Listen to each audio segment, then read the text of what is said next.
is up, guys? Welcome to Music Talk, and today I'm reviewing my top 7 albums of 2018. Damn, 21 Savage really grew with this album. I remember seeing this album on Spotify and just expecting the same old gangbang and lyrics with Metro Boomin production, but then I clicked on the album and found the features weren't listed.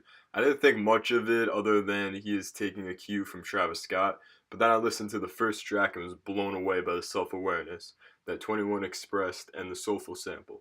Then I was hit with that J. Cole feature and I fell in love with this track. Other standout tracks are All My Friends, ASMR, and Out for the Night Part 2.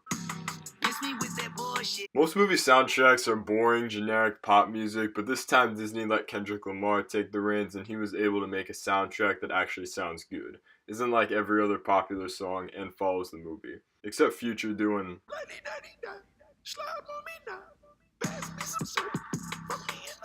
The King is Dead song is pretty great.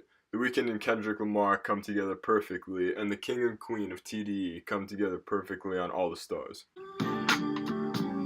Just discovered this artist and was very impressed by her. I love the use of jazz in this album and the chilled out vibe it gives off. I also love the unique flow that Noname is able to deliver. I mean, the media really needs to wake up and realize there are more female rappers than Nicki and Cardi. I'm a god, I'm a king, I'm a giant. Nigga not trying. J.I.D. is truly the best new school lyricist, and this album really solidified it. Although there is not a unifying theme to the album covers many different topics, from the struggle of the come up, telling his friends to not do drugs, and girl problems. Jid also has one of the best flows I've ever seen because unlike most lyrical rappers, he doesn't just rap fast to impress you, but he will switch up his flow effortlessly on the same beat. Standout tracks from here are Off the Zoinkies, and Tide.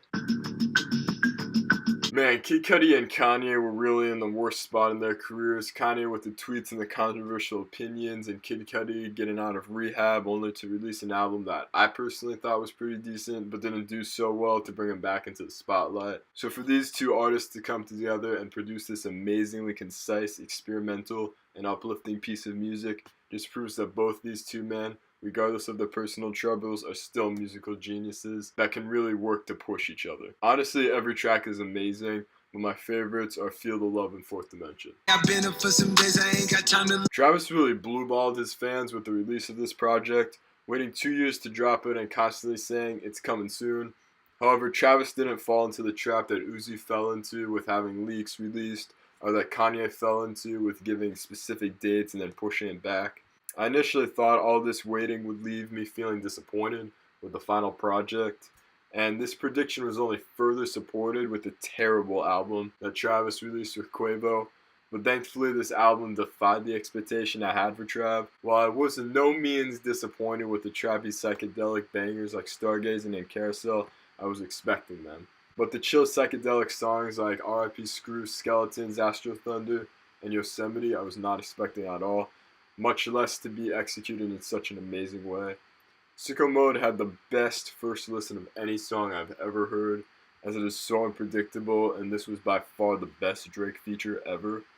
But what really made me decide to rank this album so high are the two conscious songs, Stop Trying to Be God and Coffee Bean. All I ever wanted was to hit them bitches holla back. This album is very underrated. J. Cole had the guts to devote most of this album to addiction, something most people don't want to hear and would rather ignore. I'm gonna be honest, when I first heard this album, it didn't stand out too well, but this album has definitely aged on me well. I love how he tells stories in this album, like on the song Brackets, where it ties how this mother is struggling with paying taxes, and how the taxes are corrupted to, in the end, hurt the community she lives in. Favorite songs from this album are Friends and Window Pane. So yeah, guys, that was my top 7 albums of 2018. Can't wait to see what 2019 has to offer. And thanks for checking out this new channel that I just created. And I'll see you guys later.